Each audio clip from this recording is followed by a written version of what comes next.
Buenos días, América. Buenos días, Universidad Evangélica del Salvador. Buenos días, Universidad Autónoma de México. Buenas tardes, Universidad Carlos III de Madrid. Bien, un debate más, un diálogo más. Estamos en el segundo grupo de sesiones de los diálogos iberoamericanos. Hoy vamos a tratar un tema, bueno, yo creo que con mucho impacto, ¿no?, en el siglo que acabamos de entrar, y es, bueno, vamos a hablar sobre la ética de las corporaciones en la globalización. Yo quería, bueno, antes recordarles o presentarles. Tengo a mi derecha a Daniel Casanueva. Él es en este momento el presidente del Club de Debate de la Universidad Carlos III de Madrid. Bueno, él es egresado en Derecho por la Universidad Carlos III de Madrid. En este momento es asesor jurídico de una empresa constructora aquí en España. Y bueno, y así ya para dar pie al segundo comentario que quería hacerles, bueno, pues es miembro de nuestro grupo de cooperación al desarrollo, que próximamente queremos poner en marcha con un proyecto para América Latina, donde van a intervenir la Universidad Evangélica del Salvador. Va a ser un proyecto sobre bueno, pues la restauración de la educación en Latinoamérica y las ayudas o la mejora de las situaciones de conflicto o bien anteriores o las situaciones sobrevenidas al conflicto. Bueno, los ponentes que tenemos, yo creo que la mejor presentación es la que ellos mismos van a hacer de sí mismos. Tenemos a Mariana Díaz Figueroa, de la Universidad Autónoma de México. Buenos días, Mariana, ¿cómo está? Buenos días, Tenemos doctora. Muy bien, a Luis Osvaldo López Álvarez, de la Universidad Evangélica de El Salvador. Buenos días, Luis Osvaldo, ¿cómo estás? Me gustaría que cuando iniciéis vuestra presentación un poco pues nos digáis pues vuestra trayectoria. Nadie mejor que uno mismo, ¿no?, para decir cómo, bueno, lo que quiere decir mejor de sí mismo. Y bueno, aquí tenemos al profesor Renato Sotelo Torres. Él es profesor de la Universidad de San Martín de Porres en Lima. No le voy a introducir, pero lo que quiero es que, bueno, pues ver el contexto que tenemos aquí en Madrid. Él está aquí en representación de la Universidad de San Martín de Porres. Yo, sin más preámbulos, sin más tardanza, pues bueno, voy a pasar la palabra a los ponentes. Sí que quería un poco comentar cómo se va a desarrollar. Haremos una ponencia en cada país, unos 20 minutos, media hora, sobre el tema de ética en las corporaciones en la globalización, y luego, que es lo más interesante, estableceremos un diálogo entre las tres universidades, bueno, a la vista de lo que cada uno ha explicado de su entorno, de su universidad, de la zona de influencia de su universidad, incluso de su propio país. Bueno, pues esperemos que podamos tener una conexión que de alguna manera es de lo que se trata, establecer un diálogo iberoamericano entre, bueno, en cada sesión pues tendremos distintas universidades con distintas visiones de distintas problemáticas. Bien, si les parece bien, empezamos con el profesor Renato Sotelo Torres, continuamos con la profesora Mariana Díaz Figueroa, y el profesor Luis Osvaldo López Álvarez finaliza esta primera ronda para luego pasar a la parte, al diálogo, ¿no? No sin antes de despedirme, quería decirles que yo a las 4, o sea, en una hora más en España, me tengo que marchar, pero bueno, tengo aquí al presidente del Club de Debate. Mejor compañía no se podría pedir en este momento a nivel de alumnado. Tengo también a nuestro ponente y bueno, pues espero que ese diálogo final pues sea todo lo fructífero que se espera del mismo. Adelante, Renato. Gracias. Muchas gracias. Hola, ¿me escuchan?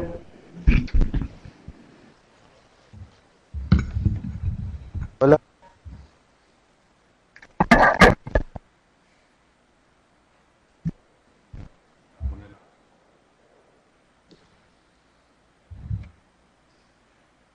Eso es. Así, ahora ya te veo.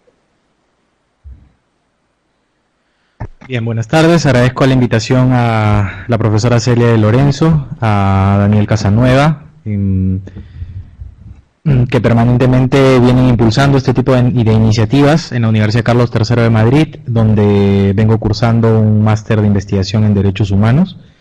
Y precisamente en ese contexto quiero presentarles a ustedes una reflexión situada de lo que es la ética de las organizaciones, en específico el informe que la Clínica sobre Empresa y Derechos Humanos de la Universidad Carlos III de Madrid, de la cual formo parte, hemos emitido en virtud a la cuestión de la discriminación laboral en el sector empresarial.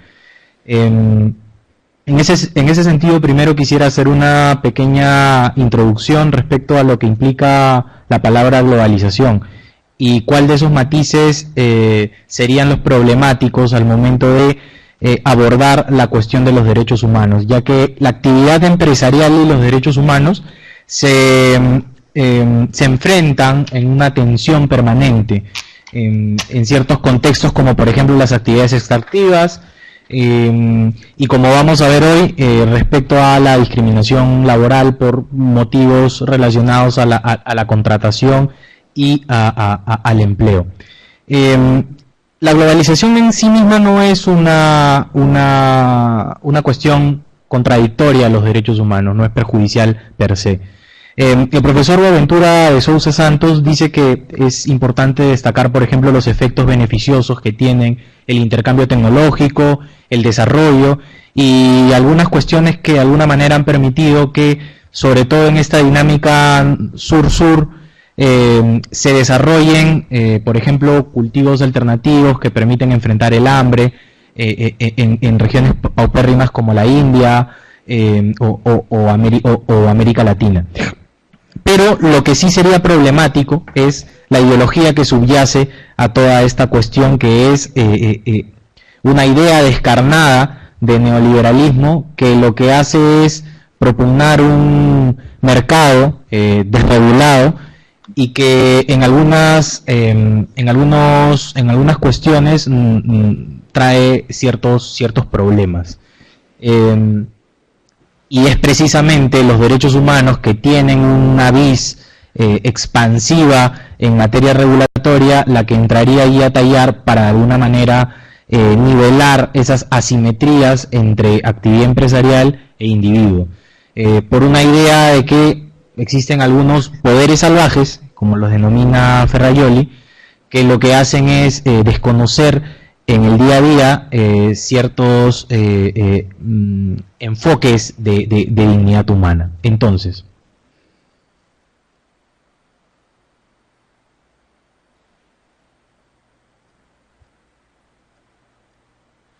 si existe la idea generalizada que a las empresas solamente las regula la ley, es una idea errónea. Las empresas a nivel mundial, y esto forma parte del informe del relator sobre empresas y derechos humanos, John Ruggie, para Naciones Unidas, de 3 sistemas de gobernanza que confluyen en la empresa.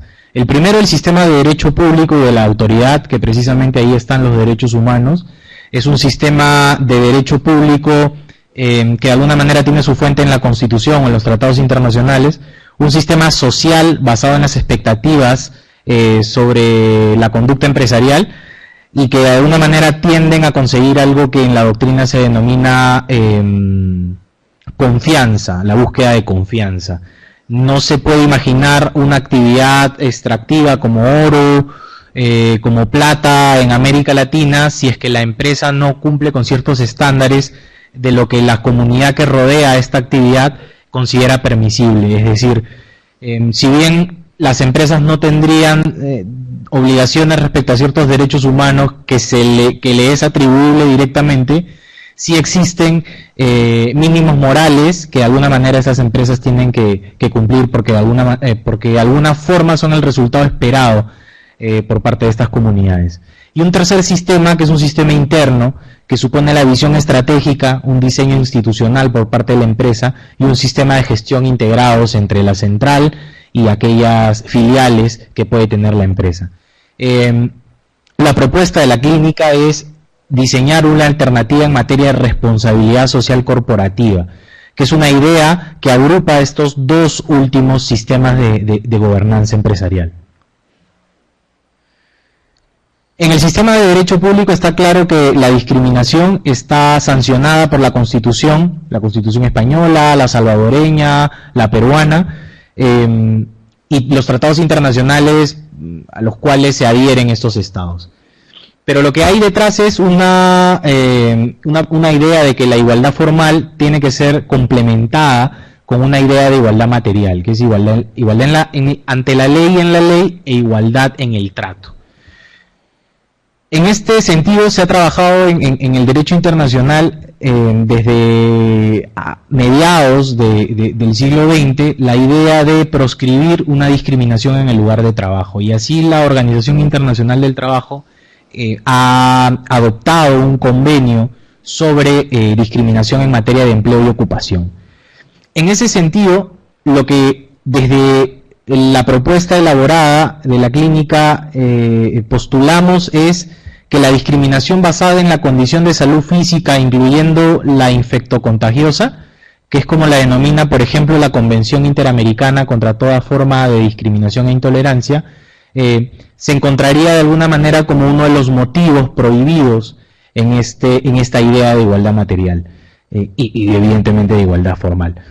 En ese sentido, las personas que viven con VIH-Sida no podrían por esa razón estar sujetos a tratos diferenciados que, basadas en su situación de salud, constituyen arbitrariedades.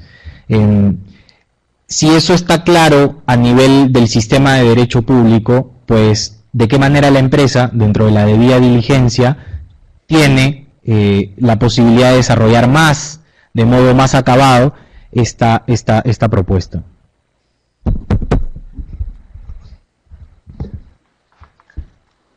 Sí, sí. Entonces, en la idea de responsabilidad social empresarial surge una propuesta que está basada en la estrategia española de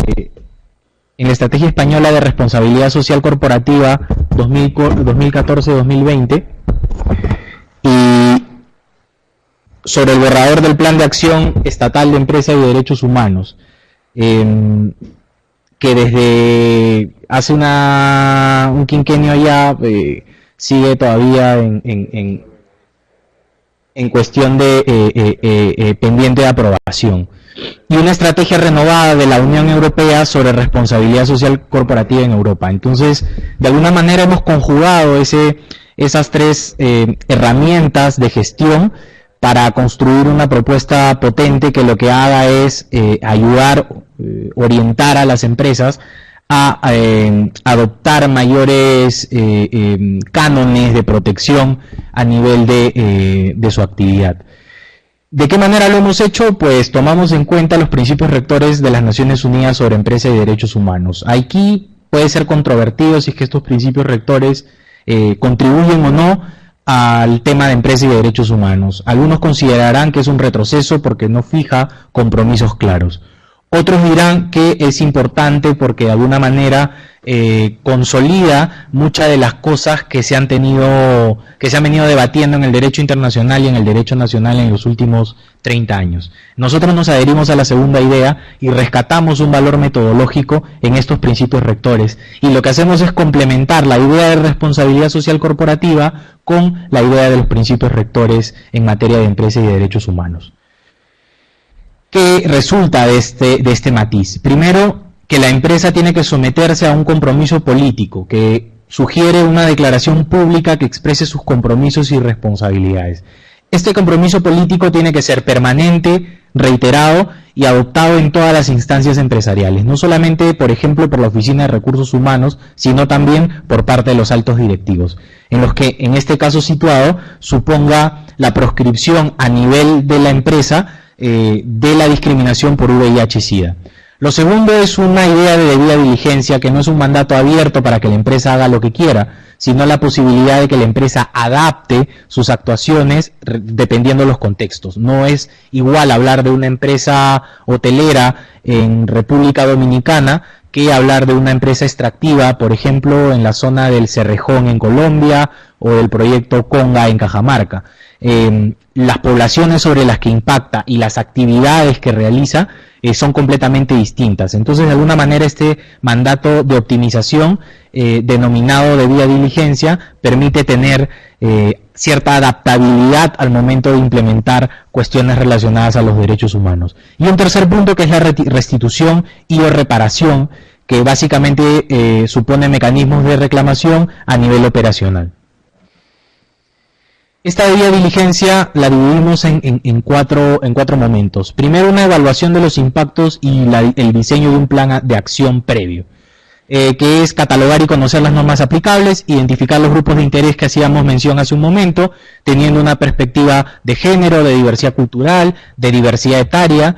No es lo mismo poner una cuestión respecto al derecho de las mujeres que, no sé, a las personas de la tercera edad, por ejemplo, y proyectar las consecuencias posibles y reales y diseñar respuestas efectivas a estos.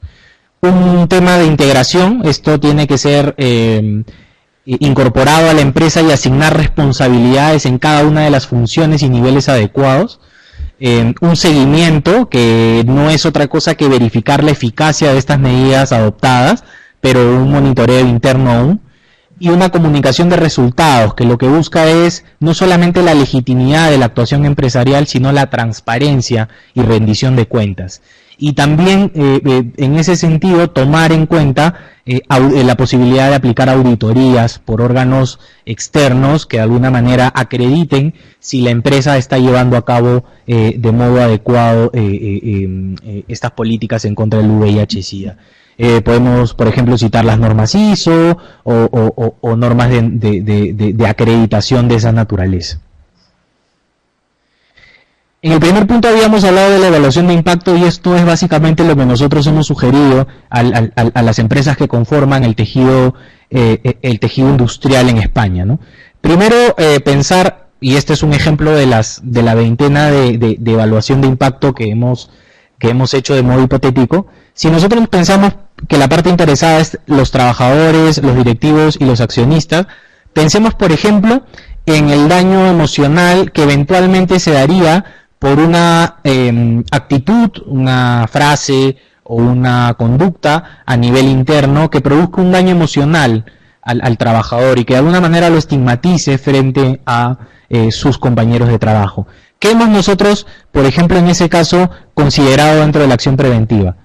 Realizar actividades de concienciación, que no es otra cosa que capacitación. El VIH-Sida no es una enfermedad incapacitante si es que esta es tratada de modo adecuado.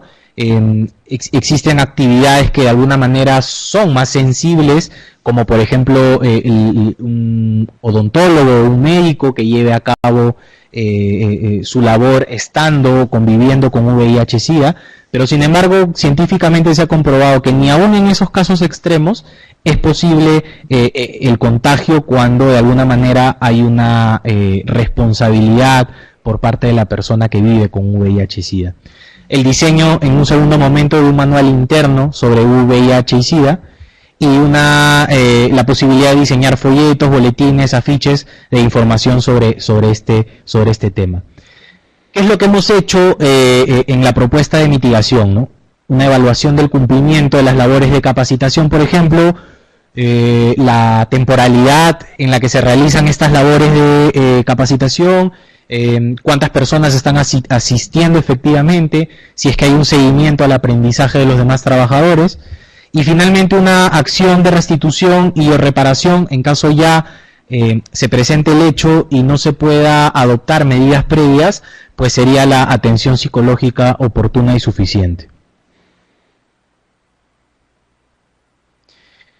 Ahora, nosotros también hemos considerado la posibilidad de que cuando estos mecanismos no fallen, cuando fallen a nivel operacional, se puedan aplicar algunas medidas de restitución o reparación.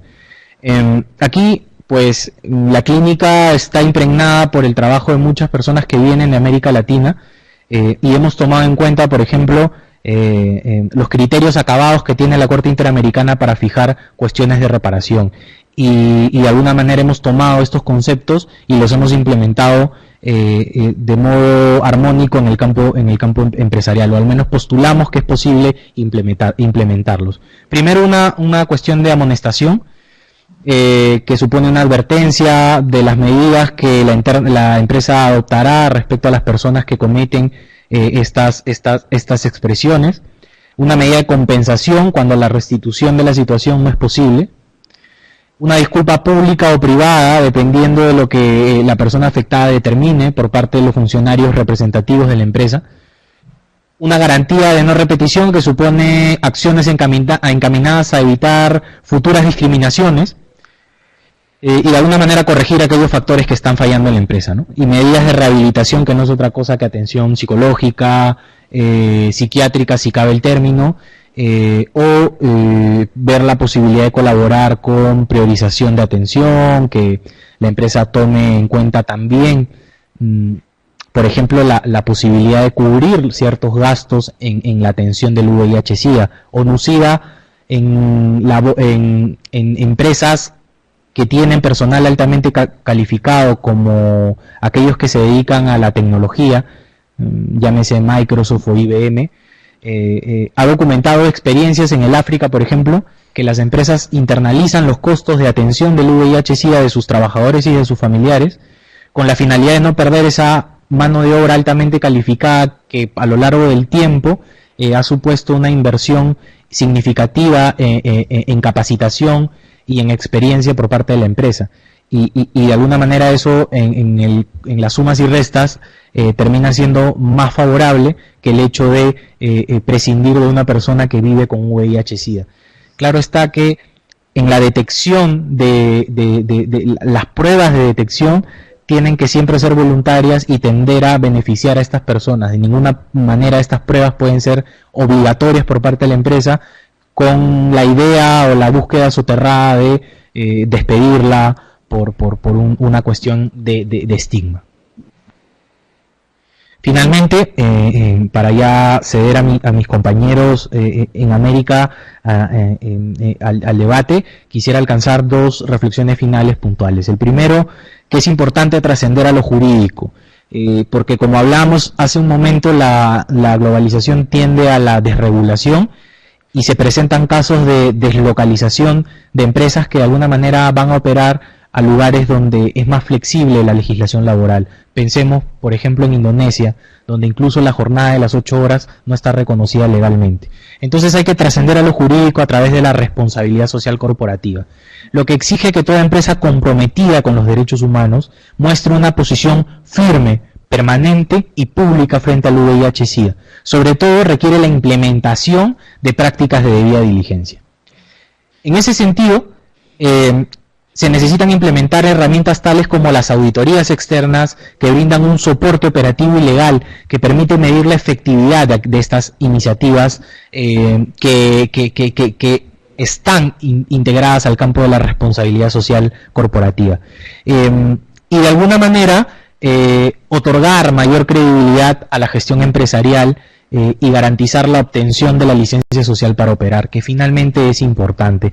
Aquellas personas que, por ejemplo, ahora nos están viendo desde Perú, podrán ver que tanto el proyecto como Tía María o Proyecto Conga se han venido abajo, estos proyectos mineros, por la falta de licencia social, por la falta de perspectiva de búsqueda de confianza que tienen muchas de estas empresas. Entonces, con estas reflexiones finales, quiero dejar mi participación aquí y agradecerles por la invitación y por la atención de quienes están siguiendo esta exposición. Muchas gracias.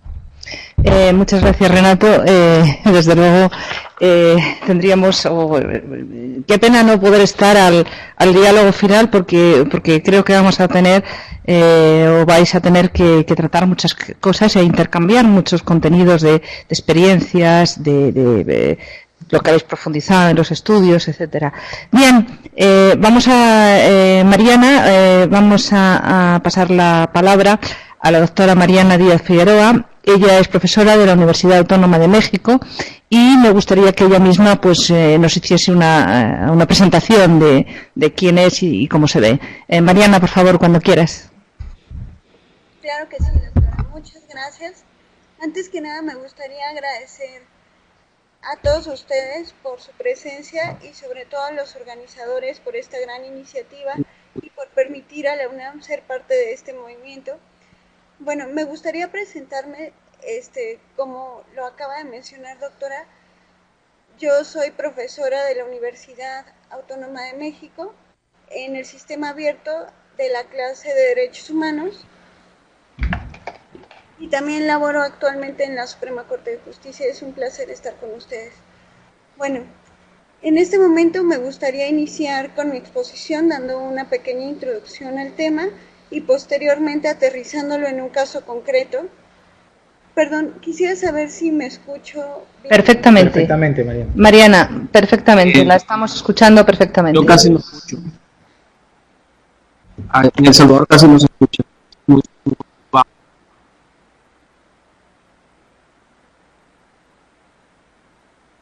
Mariana. ¿Sí? Nos dice desde la Universidad Evangélica de El Salvador el doctor López Álvarez que no la escucha muy bien allá. Doctor López Álvarez, ¿la escucha? Mariana, Sí, les escuchaba muy suave. La voz estaba demasiado baja. A ver, quizá ahí me escuchan un poco mejor. Sí, está bien. Doctor López. Bajo el volumen.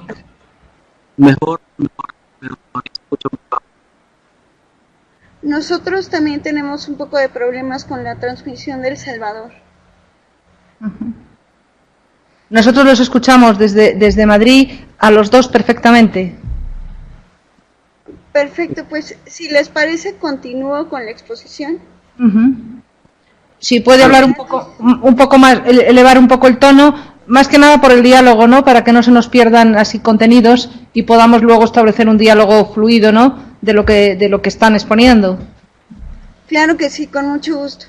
Gracias, Les comentaba Mariana. que iniciaré con una introducción del tema para aterrizar en un caso concreto sobre discriminación por razón de discapacidad en el cual existe un precedente en mi país. Entonces, iniciamos con el tema. Bueno, inicialmente existe la pregunta si las empresas pueden violentar o no derechos humanos. En un inicio se consideraba que los derechos humanos estaban dirigidos a controlar el actuar arbitrario que realizaba el Estado. Sin embargo, sabemos que esto no es únicamente así, sino que también en virtud de la eficacia horizontal de los derechos humanos, esta regulación se aplica hacia los particulares y por supuesto hacia las empresas.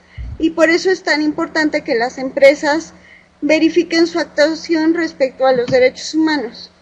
Bueno, en junio de 2011 el Consejo de Derechos Humanos de Naciones Unidas, como ya lo mencionó el doctor Renato, emitió los principios rectores para las empresas en materia de derechos humanos sobre 3 bases fundamentales, que es el deber del Estado de proteger, que implica un hacer, la responsabilidad de las empresas para respetar derechos humanos, es decir, un no hacer, evitar violentar derechos humanos, y la necesidad de mejorar el acceso a la reparación. Bueno, dentro de la necesidad de respetar los derechos humanos, esto tiene que ver dentro de las propias actividades que realicen las empresas o las que podría actuar en las que se puedan violentar derechos humanos.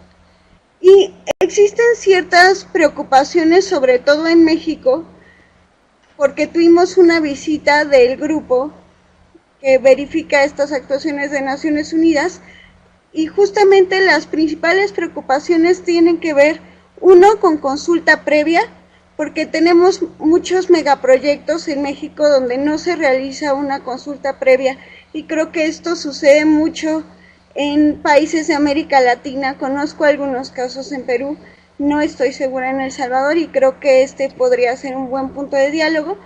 También lo mismo sucede con empresas extractivas, mineras, y por supuesto con temas de discriminación, como lo mencionaba el doctor Renato, en donde, bueno, en un futuro aterrizaremos esto en un tema sobre discapacidad.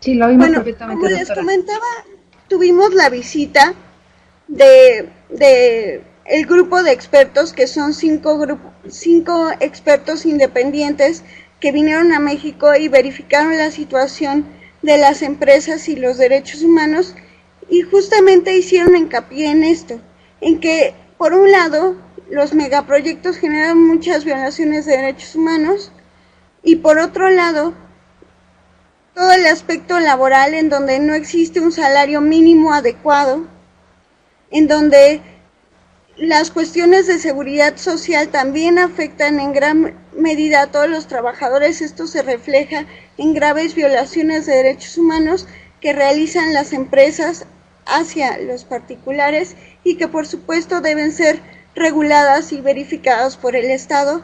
Y sobre esto pues tenemos una gran tarea por hacer, porque el Estado aún no tiene mecanismos adecuados para verificar el actuar arbitrario que pudieran tener las empresas. Y yéndonos un poco al caso concreto, les comento, hubo un precedente en la Suprema Corte de mi país en donde llegó un caso por discriminación en razón de discapacidad. Esto era porque una persona que había estudiado la carrera de Derecho en una bolsa de trabajo de una universidad encontró que las empresas decían textualmente que no aceptaban personas con discapacidad. Esto obviamente tiene que ver con una cuestión totalmente discriminatoria, porque la razón por la cual no se le permitía acceder a un proceso de obtención o no del empleo era justamente por una razón de discapacidad y no por las actitudes y capacidades que se pudieran valorar de la persona. Entonces, la Corte decidió que toda aquella distinción que no fuera objetiva y razonable, por supuesto, era una discriminación. Y en este caso, hablando de una empresa que buscaba dar un servicio jurídico, entonces buscaba abogados, y la razón para no aceptar en el proceso de adquirir o no a un empleado no podía ser una razón de discapacidad. La diferencia con este caso, bueno, fue relevante en mi país porque fue la primera vez que se habló de responsabilidad en las empresas y derechos humanos, así como de eficacia horizontal de los mismos.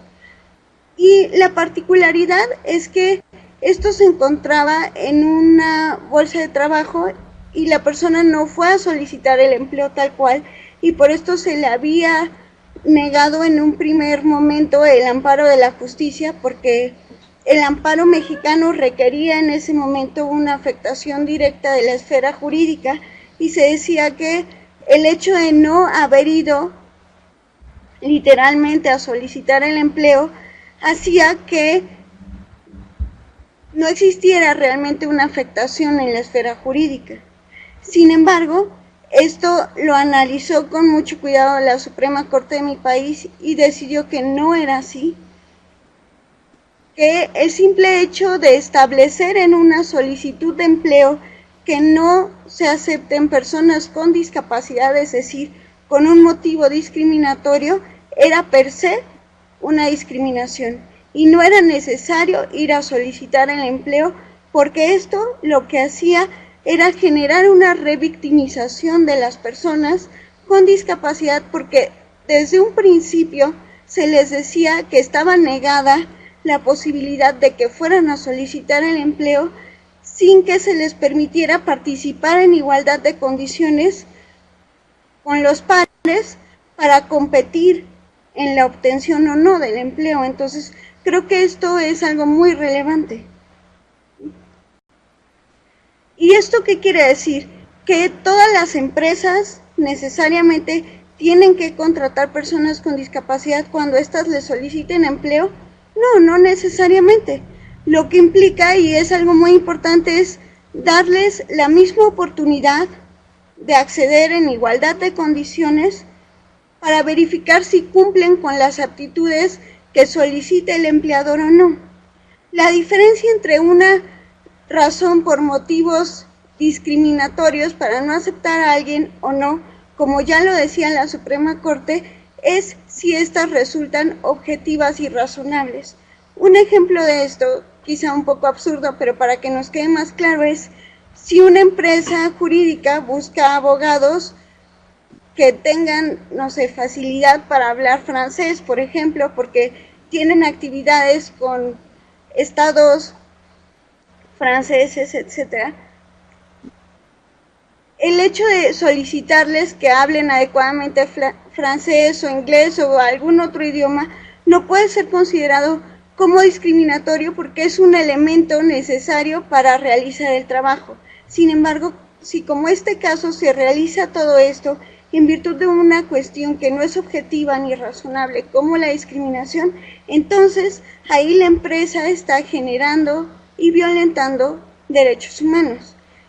El problema actual en mi país es que no tenemos mecanismos, como ya lo mencionaba con anterioridad, para verificar adecuadamente todas estas violaciones de derechos humanos y además creo que nos hace falta muchísima capacitación en el tema porque las empresas aún no están conscientes de la gran responsabilidad que tienen y de la importancia tan grande que es el respeto a los derechos humanos y las afectaciones y responsabilidades que pueden tener al no cumplir con esto.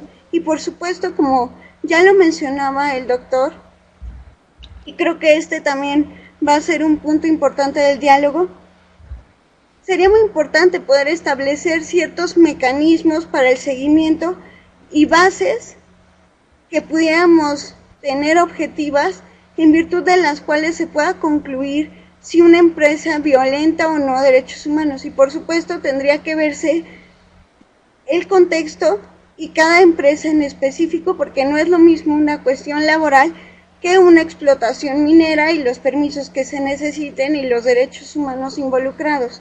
Lo mismo sucedería con empresas que vulneran derechos humanos respecto del medio ambiente, por ejemplo. Entonces creo que es muy importante que estos mecanismos estén contextualizados para que nos permitan verificar las diferentes violaciones de derechos humanos que pueden ser diversas y que por lo tanto requieren que las enfrentemos de distintas maneras. Entonces, creo que por el momento concluiría hasta ahí, hasta escuchar sus comentarios. Muchas gracias, doctora Díaz Figueroa. Interesante, muy interesante tema, también muy desgraciadamente muy actual. Digo desgraciadamente porque es la realidad.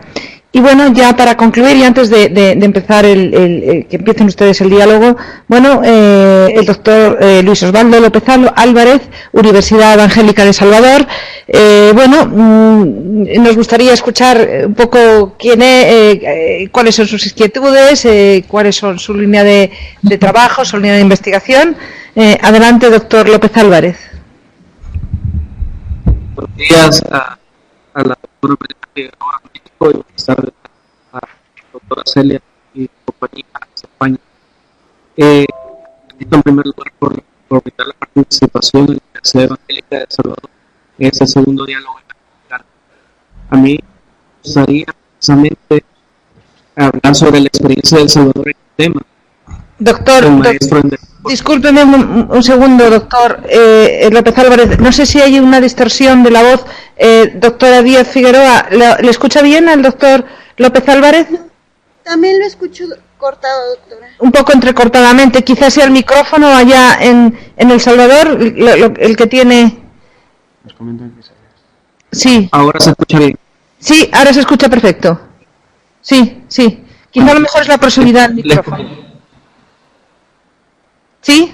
Les decía que les agradezco por la oportunidad de participar en este segundo diálogo iberoamericano y que mi exposición precisamente va en cuanto a la experiencia de El Salvador en el tema de la ética de las corporaciones y los derechos humanos de la organización.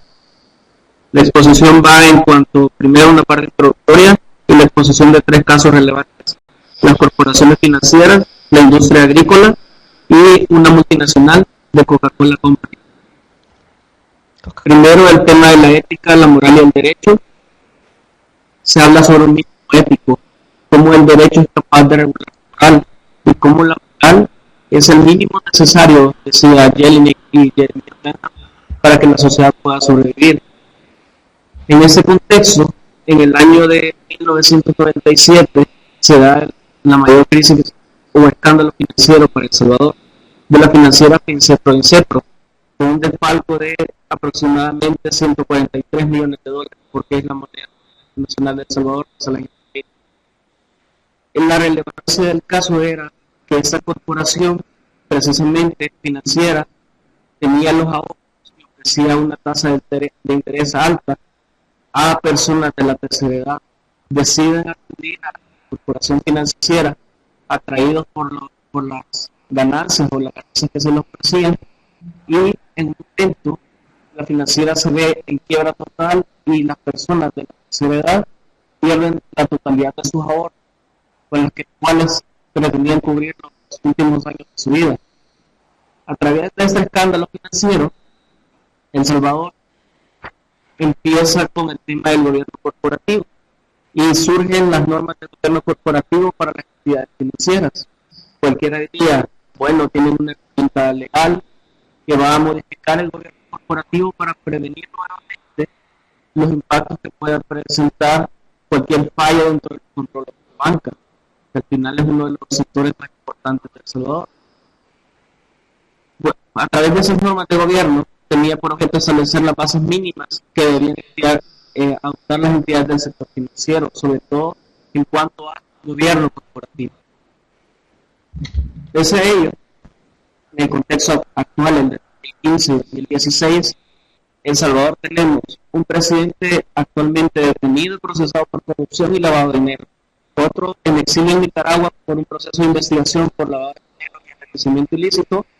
Tenemos otro expresidente, los últimos 3 expresidentes, detenidos por enriquecimiento y falleció durante el proceso y lavado de dinero.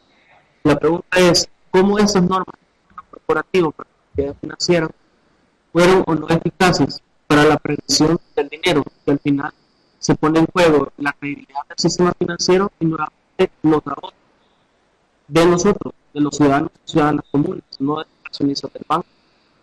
Entonces, precisamente cada hacerla, y esa es la pregunta que me gustaría someter a diálogo.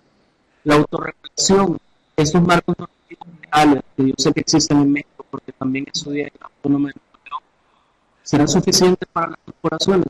Podemos decir nosotros que las corporaciones se están autorregulando, que eso no se mantenga y que ellas se autorregulen. Entonces la pregunta es, ¿cuál es la ética de las corporaciones? ¿El lucro o la ganancia? O sea, gente que persiguen. Las corporaciones tienen una finalidad de lucro, si no serían fundaciones. Las corporaciones no buscan la protección de los derechos humanos de los ciudadanos. A ellos les interesa enriquecerse. Y el punto de la globalización es que este día estoy en El Salvador porque encontré que tienen más acuíferos con agua pura, que puedo producir refrescos y vender a nivel internacional, pero se acaba el acuífero y me traslado a Guatemala. Y luego en México, con yacimientos minerales que existen en gran cantidad también en Sudamérica. Precisamente, retomando el tema de la banca, es cómo es que todas esas corporaciones financieras que se supone que tienen una regulación fallaron en todos y cada uno de sus controles para que ingresaran más de 100 millones de dólares en un caso, más de 250 millones de dólares en otro caso, y en el otro estimado de 750 millones de dólares. ¿Cómo es posible que el Estado estableciera un marco de autorregulación para ella, pero que los controles fallan? El siguiente caso es el de la industria azucarera, que genera un estimado de 47.000 empleos directos para el caso de El Salvador, siendo 87.000 empleos indirectos, y genera un 2.28% del Producto Interno Bruto. El Salvador, para el área de Centroamérica, es el segundo exportador de azúcar de la región. El principal socio comercial es Estados Unidos, y el segundo socio comercial es Taiwán. ¿Cuál es el problema con la industria azucarera? Dejando de dar el salario mínimo de la industria, que mensualmente no supera los $150. ¿Cuál es? Que de por sí presenta un problema de ética. La industria genera millones de dólares, pero eso no se traslada a los trabajadores. En el mes de mayo de este año, una de las principales plantas para una vez cosechada la caña de azúcar se trataba de procesamiento, y esas plantas de procesamiento eran lo que se llama melaza, que es la azúcar ya extraído de la caña, y hay un vertido de aproximadamente 900.000 galones de esta melaza del producto de la caña en el río. Genera la muerte del 100% de fauna de 12 kilómetros de río. El río, a su vez, se ve dañado en el 40% de su cauce, que desemboca en el mar. En los primeros 12 kilómetros genera afectaciones en todo el, es decir, peces que murieron aproximadamente de 19 toneladas, que genera a su vez un daño directo en las familias que se dedican a la pesca artesanal y además se dedican al turismo local. Personas de extrema pobreza que se ven afectadas. ¿Por qué?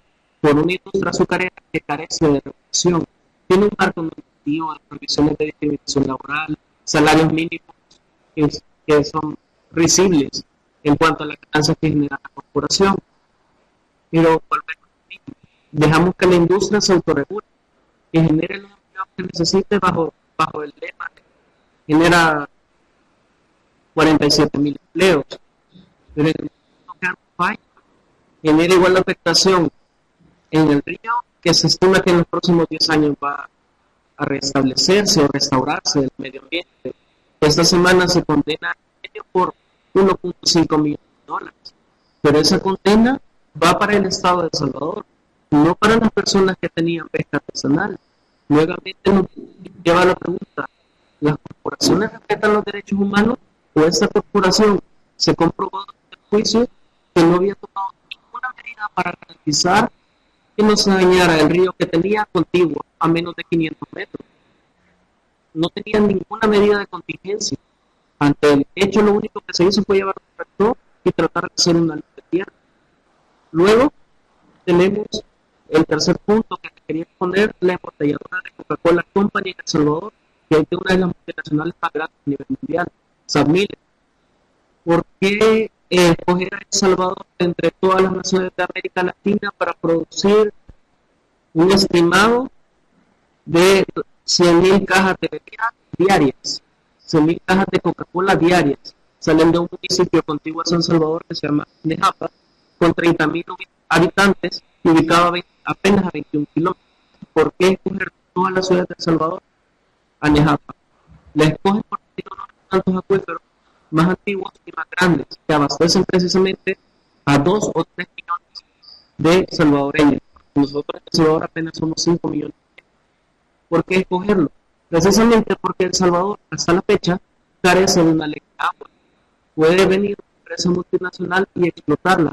¿Cuánto es el costo que le representa a Coca-Cola la producción de Coca-Cola? El mínimo que puede dar a la industria en comparación con cualquier otro país.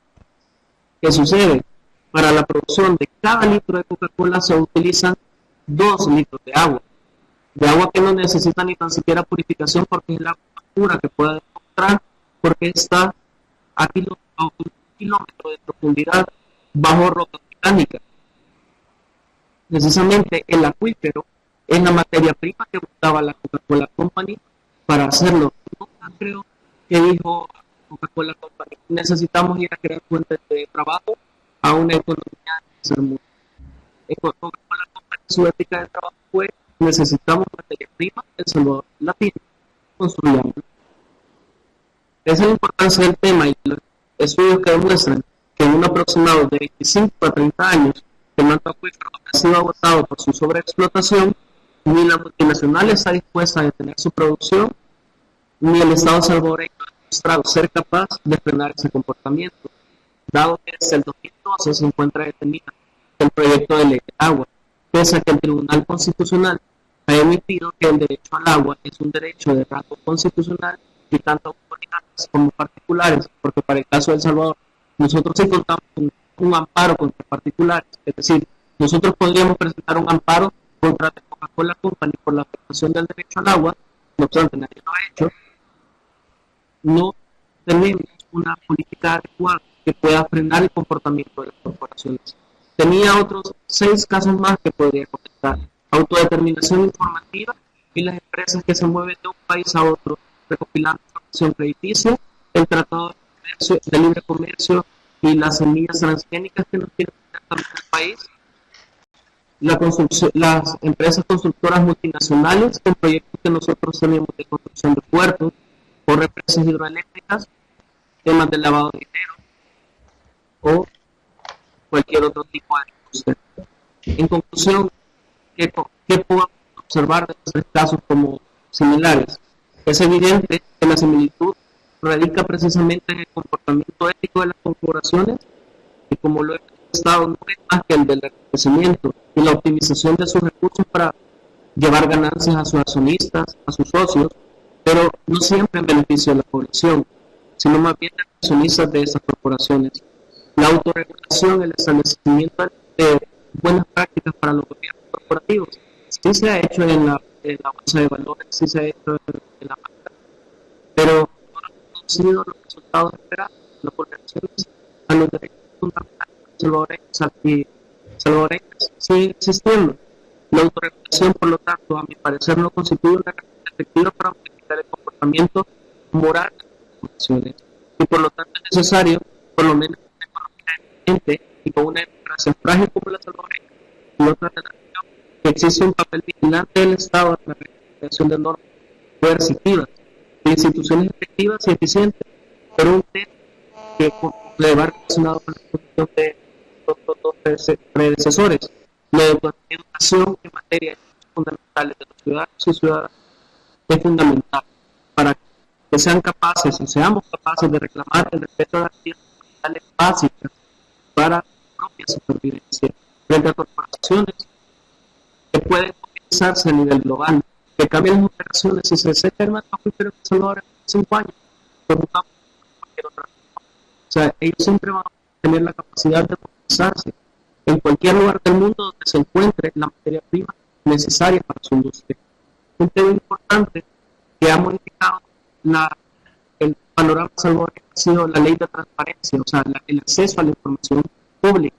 Sería interesante que también como particulares fomentara la ley de acceso a la información de particulares que tengan la capacidad de influir dentro de nuestro círculo de derechos fundamentales.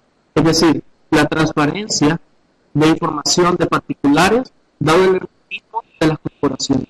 ¿De dónde obtuve esa información? La del mar acuífero, de una investigación de periodistas españoles que tuvieron que luchar contra precisamente para obtener el desgaste que está obteniendo El Salvador en materia de la crisis del azucarero.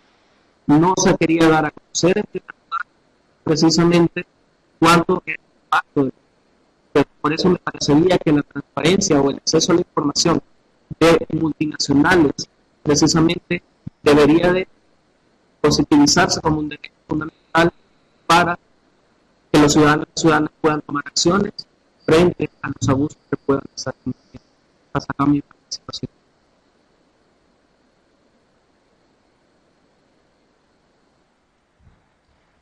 Bien, parece que ya está.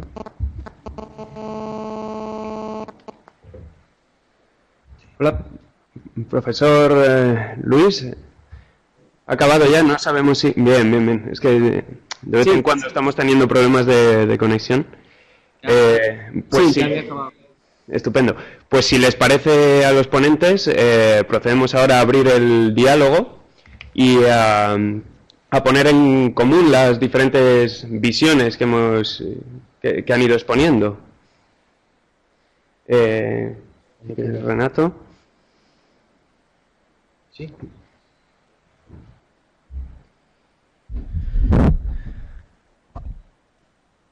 Hola de nuevo, Mariana, Luis Osvaldo. Gracias, Dani, por ceder el uso de la palabra. Yo quería referirme a algunas inquietudes que habían quedado quizás un poquito no claras al momento de mi exposición, y evidentemente también algunos comentarios sobre algunas cosas que a mí me parecen fundamentales rescatar de sus exposiciones. Ambas han sido magníficas, pero creo que hay algunas cuestiones puntuales que a mí me parecen que son aún más importantes para la reflexión de lo que el derecho, o sea, la filosofía jurídica y la teoría del derecho va a ponerse como reto de aquí a unos 50 años, por ejemplo. Lo primero es, en efecto, creo que has dado en el clavo, Mariana, cuando hablabas de la eficacia horizontal de los derechos humanos. Creo que ahí es un buen punto de inflexión para poder hablar de responsabilidad de las empresas, sobre todo una responsabilidad que sea jurídicamente exigible. Otro aspecto que a mí me parecería importante resaltar de tu exposición es la envergadura de la actividad empresarial. Cuando tú ponías esa interrogante de qué mecanismos deberíamos tomar como base para poder vincular a las empresas, y de alguna manera esa pregunta sugeriría un debate sobre el poder de las empresas, sobre la idea de poder. A mí me llama la atención, por ejemplo, un caso como el de Chiquita Brands en Colombia, donde el poder fue tal de esta empresa dedicada a la extracción de frutos, que para de alguna manera neutralizar a los sindicatos de la región en la que ellos operaban, todo fue tan sencillo como contratar a miembros paramilitares, a individuos que se dedicaban al paramilitarismo como negocio, para poder asesinar a todos estos dirigentes. Y de algún modo el poder salvaje de las empresas en hechos como estos se ven claramente pintados, y de alguna manera pues sugerirían que las acciones que debemos tomar respecto a ellas deben ser urgentes. Pero ¿de qué modo deberían ser esas acciones que debemos tomar? Yo quiero sugerir para el debate algunas variables que considero que son importantes tener en cuenta. Lo primero es preguntarnos ante qué tipo de empresa estamos. No es lo mismo hablar de una empresa transnacional que una pequeña, mediana o microempresa. Evidentemente la empresa transnacional, me parece, a mi modo de entender, y ustedes van a estar de acuerdo conmigo de modo intuitivo, que estas son las que primero deberían ser responsables en materia de derechos humanos en un eventual tratado internacional que precisamente aborde esta temática. Ya las Naciones Unidas ha tenido más o menos en el 83 la posibilidad de, a través de un grupo de trabajo adherido al ECOSOC, de trabajar una propuesta sobre un código a modo de tratado sobre empresas y derechos humanos, pero de alguna manera el juego de intereses dentro de Naciones Unidas, que es un órgano internacional que no está ajeno precisamente a estos, pues han ido en contramarcha. Hoy tenemos unos principios rectores que, como les decía al momento de mi exposición, son importantes por el valor metodológico que tienen, y estos tres pilares que tan brillantemente hiciste mención en tu exposición, Mariana, pero que de alguna manera no cierra el círculo de las obligaciones jurídicas que se tiene que exigir a las empresas. Entonces el tipo de empresa me parece que es un factor relevante a analizar. El segundo me parecería que es el tipo de actividades que realiza la empresa. Y aquí hay dos cuestiones a analizar: la intensidad del impacto que tienen y el tipo de actividad que tienen.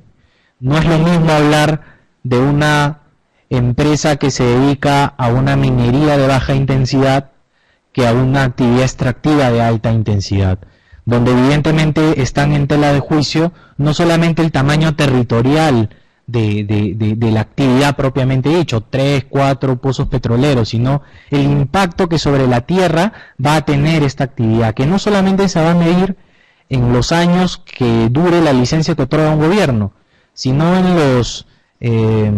la efectividad o no de los mecanismos de remediación que luego esta empresa puede o no tener. Nosotros tenemos un gran problema en la Amazonía peruana con respecto a Perú Petro y a esta empresa que durante mucho tiempo no ha llevado a cabo una remediación efectiva. El tema es tan escandaloso que las poblaciones que allí viven pescan para poder alimentarse, y estos peces tienen en las entrañas restos de petróleo y son completamente negros, imposibles de poder comer. Quien ahora funge de ministra de Justicia y de Derechos Humanos en el Perú, cuando fue congresista, viajó a esa zona y encontró colchonetas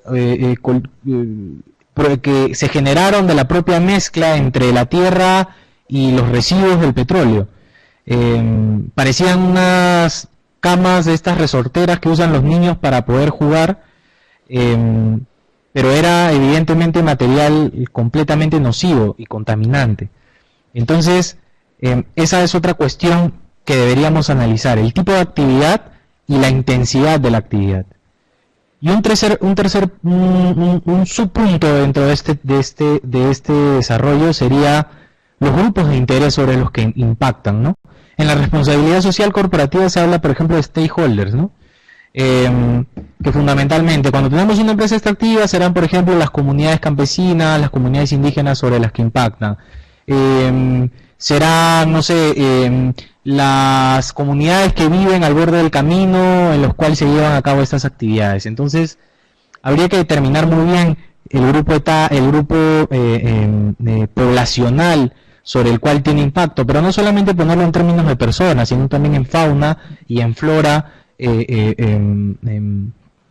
ya hablando de una visión más amplia de lo que se entiende por medio ambiente sano y equilibrado. Es importante, por ejemplo, que estas cuestiones tengan un reflejo al momento de los mecanismos que en el derecho internacional se denominan, son llamados como lex mercatoria, y me refiero a las regulaciones de las corporaciones financieras y de los organismos multilaterales. Y es que a mí me parece paradójico, Luis Osvaldo, como mencionabas, que por ejemplo, siendo estas corporaciones, o sea, adscribiéndose estas corporaciones a los objetivos del desarrollo sostenible, al tener dentro de sus políticas supuestamente internalizadas estos objetivos del desarrollo sostenible, presten dinero a las empresas que quieren ampliar actividades que podrían ser consideradas que no tienen ninguna perspectiva de sostenibilidad. Cuando en Colombia se estuvo debatiendo la situación de la minera, Carbones Cerrejón en La Guajira de Colombia, se buscó la posibilidad de financiamiento de estos organismos multilaterales, y ellos concedieron los préstamos pese a que la actividad era extractiva de carbón, conociendo los efectos e impactos del carbón altamente contaminantes por su producción de CO2. Entonces, de algún modo, tenemos que saldar esa incoherencia que hay entre estas corporaciones financieras y los principios que en el papel se adscriben, pero que en la práctica terminan siendo un mero saludo protocolar. Y ahí es importante, como mencionabas, Luis Osvaldo, por ejemplo, iniciativas como la del principio 10 sobre la declaración de Río de Janeiro sobre medio ambiente, que es finalmente una posibilidad que tiene todo individuo de poder, a través de el acceso a la información pública, conocer de los estados financieros, de en qué se está gastando los bienes que finalmente son del Estado y le pertenecen a todos los ciudadanos, y finalmente el impacto que están teniendo. Entonces, me parece que este es un mecanismo, como tú bien rescatas, que podría ser fácilmente canalizable a través de las acciones de amparo, de pedido de información o las habeas data, dependiendo cómo se denominen en sus países, con la finalidad de alguna manera pues estar por encima de fiscalizando a las actividades que llevan a cabo estas empresas. No quiero No quiero excederme en el tiempo y finalmente estas son los puntos que a mí me parecen importantes y que dan un brillante aporte a esta temática. Bien, si queréis podemos ir interviniendo por el orden de la primera exposición. Así que Mariana, cuando quieras, coméntanos. Claro, muchísimas gracias. Pues sí, justamente lo que comenta Renato me parece muy importante y me gustaría profundizar un poco más en lo que nos decías, estableciendo estos estándares. Nos mencionaba, solamente voy a recapitular para que el diálogo quede un poco más completo, establecer el tipo de empresa, el tipo de actividad, el impacto y los grupos sobre los que impactan, cosas sobre las cuales estoy totalmente de acuerdo.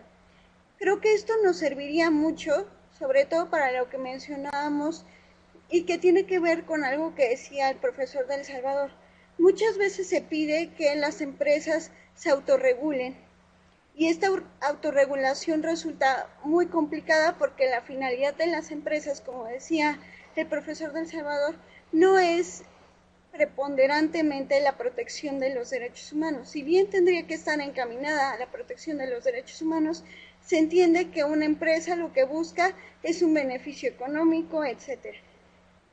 Sin embargo, no se puede entender que las empresas estén por encima de las constituciones o de los propios tratados internacionales de los cuales los estados forman parte, y por eso creo que la protección de los derechos humanos en las empresas es fundamental.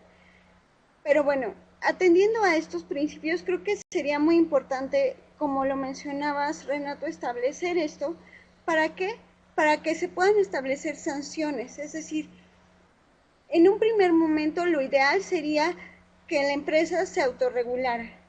Estamos de acuerdo con eso, y dar como asesoramiento por parte del Estado para dar los lineamientos adecuados para que las empresas se puedan autorregular, y eso sería lo ideal.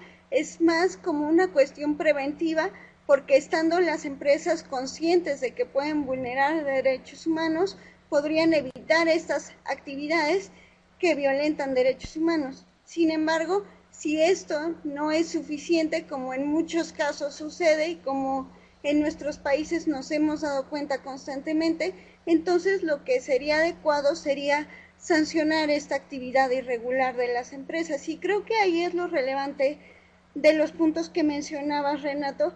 Justo para la sanción es que tendríamos que tomar en cuenta estas cuestiones y sobre todo ver qué buscamos con la sanción. Sí, por un lado, tratar de remediar en lo posible el tipo de daño, pero hay daños que, como también lo mencionaste en tu exposición, no podemos hacer una restitutio in integrum.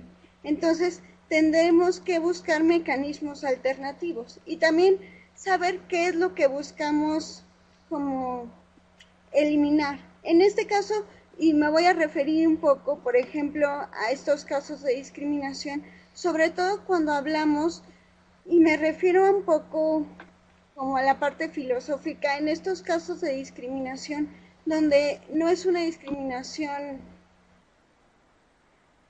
permítanme la expresión coloquial, común y corriente, sino de carácter estructural, es decir, histórica, generalizada, como podría ser el caso de las personas con discapacidad, en donde viene una discriminación por parte de toda la estructura y no solamente de una acción en concreto, tal vez atendiendo a el tipo de reparación que tendría que ser integral, como lo ha establecido la Corte Interamericana en diferentes casos.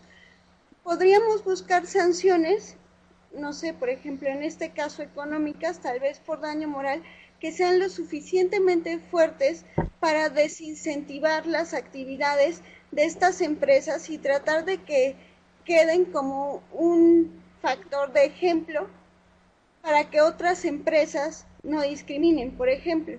Y esto no solamente iría dirigido a sancionar a la empresa, sino a que esto quede como algo ejemplificativo que pueda reflejarse en la actividad de otras empresas, y que en las sentencias, por ejemplo, se desarrolle un poco más este tema de tratar de desincentivar la discriminación estructural, por ejemplo. O lo mismo sucedería con otro tipo de violaciones de derechos humanos, en donde las sanciones tratan de ser, si bien es cierto, un poco fuertes, también ejemplificativas, para que esos casos sean paradigmáticos y nos permitan no repetir estas actividades irregulares en otras empresas. Tenemos el caso, por ejemplo, de lo mismo que pasa en El Salvador, de semillas transgénicas en México. Se acaba de resolver un caso, sin embargo, creo que los efectos no fueron tan fuertes como se requería, porque lo único que se dio de efecto era eliminar los permisos, bueno, suspender los permisos en el momento y ordenar que se diera la consulta previa. Sin embargo, creo que además de esto se debió haber buscado una sanción de la afectación que ya existía, porque estas plantaciones ya se habían realizado y solamente esta problemática que se había presentado ante la Suprema Corte era para el permiso de comercialización, pero la parte experimental ya se había hecho. Entonces creo que la afectación ya existía y debió haber existido un pronunciamiento al respecto. Entonces creo que por una parte, con mecanismos que nos permitan hacer la parte donde las mismas empresas se autorregulen, y cuando esto no sea necesario y lleguen a instancias judiciales, crear mecanismos que generen sanciones paradigmáticas, porque además debemos considerar que desafortunadamente no todos los casos en donde existen violaciones de derechos humanos en las empresas pueden llegar a nuestros tribunales y a las últimas instancias, también porque es muy problemático. Entonces hay que aprovechar que los únicos o los pocos que llegan tengan de verdad un efecto paradigmático que pueda irradiar en otros casos. Yo podría dejar mi comentario hasta ahí y me encantaría escucharlos. Muy bien, interesante aportación, Mariana. Doctor López, si quiere usted intervenir. Claro que sí. Me parece muy interesante. ¿Me escuchan bien ahora? Perfecto. Sí, se entrecorta a veces, pero podemos... Me interrumpen igual y volvemos a empezar. Les decía que me parece muy interesante el tema de la ética de la corporación y la perspectiva que plantean ambos expositores. Precisamente la autorregulación, como dice la doctora, debería ser en el ser, o sea, en el ideal me parece perfecto. Me parece que las empresas deberían de autorregularse. De esta forma le evitaría el trabajo del Estado de estar realizando intervenciones. Pero la realidad precisamente nos demuestra que su autorregulación con la política de la responsabilidad social corporativa nos replanteamos, se lo replanteo a ustedes, verdaderamente tiene una finalidad restaurativa hacia las personas o tiene una finalidad como esas empresas de bebidas, de refrescos, de sacar a las personas totalmente saludables corriendo y haciendo deportes cuando los estudios nos han demostrado que puede provocar cáncer, que los niveles excesivos del azúcar nos pueden provocar diabetes. ¿Podemos dejar en manos de ellos la autorregulación? Sí. ¿Funciona? Es una pregunta que habremos de ir respondiendo como sociedad.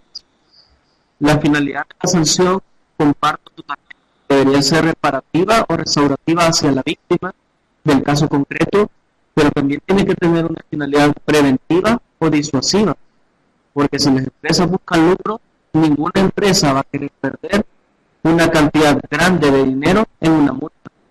Ninguna empresa va a querer ver privada de su dinero por una sanción. Por eso precisamente creo que la parte de la autorregulación no está peleada en ningún momento con la parte de la sanción o intervención estatal, porque cuando hay autorregulación, el Estado debe ser capaz de proteger a sus ciudadanos frente a las vulneraciones de esos derechos. Los particulares vulneran derechos, por supuesto. Los particulares, me refiero a empresas, porque para el caso de El Salvador, la línea del Tribunal Constitucional es tanto los particulares como el Estado o las sociedades tienen los mismos derechos. La libertad de empresa o libertad de contratación no está por encima de ningún derecho, tampoco lo están los de las personas frente a las empresas. En casos concretos, nosotros vamos a hacer un juicio de ponderación para determinar qué derecho debe hacer. Por eso les decía, las sanciones y la autorregulación me parecen herramientas muy efectivas para cambiar el comportamiento ético y moral de las empresas. Hasta ahí. Realmente interesante. Vamos a ir concluyendo el evento. No sin antes decir que es realmente interesante estas iniciativas en las que podemos poner en común las diferentes visiones que tenemos desde nuestras respectivas universidades y países de temas de tan especial trascendencia y actualidad. Me gustaría darles un minuto para que se despidan, un minuto a cada uno de los ponentes. Si les parece, continuamos con el mismo orden con el que hemos realizado el resto de intervenciones. Renato. Bien. Primero, pues, agradecer por el tiempo brindado, Daniel, y a través de ti a Celia, y por qué no, pues, a mi querida amiga Mariana Díaz, brillante profesora de la Universidad Nacional Autónoma de México, al doctor Luis Osvaldo López por los datos y por la clarificadora exposición del día de hoy. Me parece que este tema tiene para largo, para hacer una gran investigación.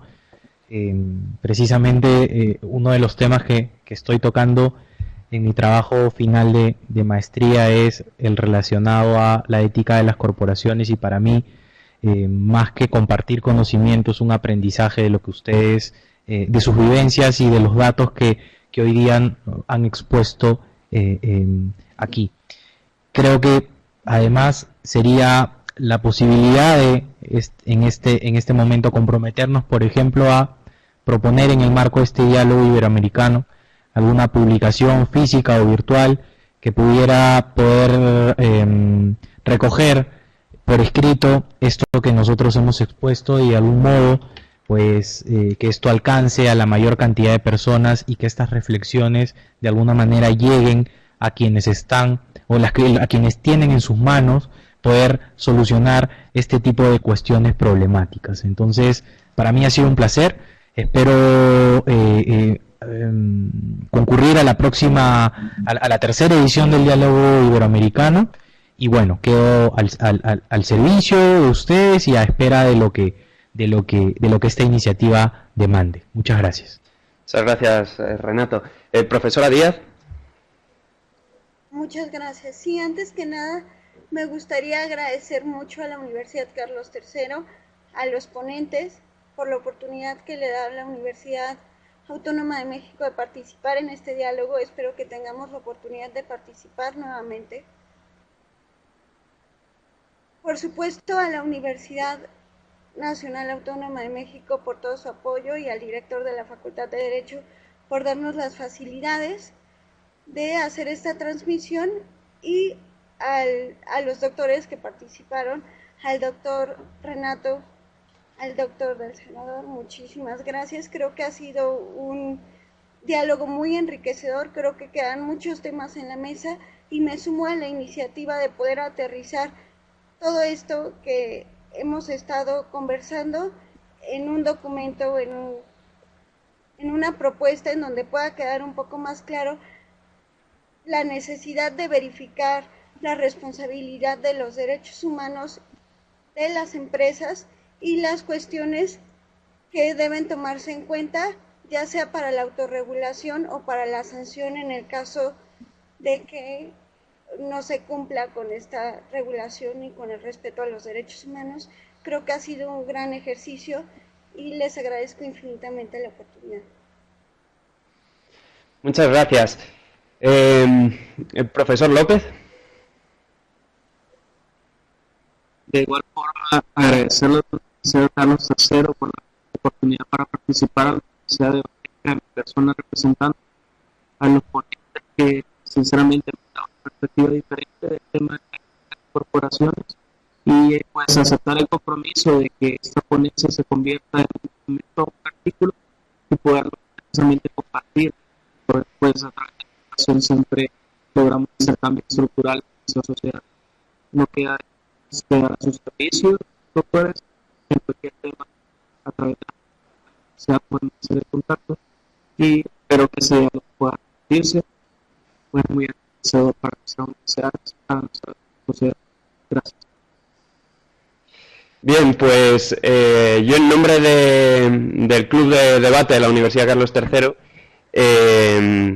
como colaboradores en la organización de los diálogos iberoamericanos, quiero agradecer, por supuesto, a los ponentes de nuevo por vuestra participación, a la doctora Mariana Díaz Figueroa y al doctor Luis Oswaldo López Álvarez, así como a sus respectivas universidades, a la Autónoma de México y a la Evangélica del Salvador. Muy interesante realmente este diálogo. Le trasladaré, por supuesto, a la profesora Celia de Lorenzo la posibilidad de plasmar las conclusiones en un documento, en una publicación, porque me parece realmente interesante. Y quiero, por supuesto, agradecer al doctor Renato Sotelo Torres, que además es asiduo colaborador con el Club de Debate de la Universidad Carlos III de Madrid, así como a la doctora Celia de Lorenzo, que es la impulsora de esta interesante iniciativa de los diálogos iberoamericanos. Para todos los alumnos de la universidad es realmente un placer poder contar con ella, porque gracias a ella estamos teniendo eventos tan interesantes como este. Así que, sin más, espero que podamos volver a coincidir en futuros nuevos eventos, y desde España nos despedimos. Así que un saludo y para próximos eventos son bienvenidos, por supuesto.